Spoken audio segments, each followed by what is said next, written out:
হরে কৃষ্ণ, হরে কৃষ্ণ, হরে কৃষ্ণ।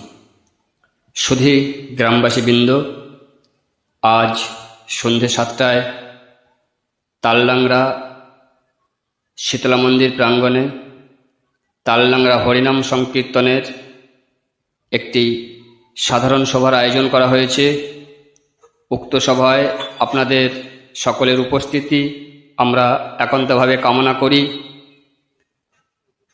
আজকের আলোচ্য বিষয় আগামী দিনের হরিনাম সম্পর্কে পর্যালোচনা করা হবে।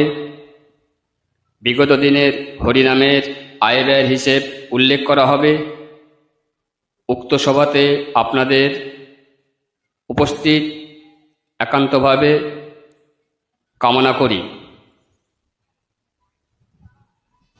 আপনারা যথাসময়ে উপস্থিত হইয়া এই সাধারণ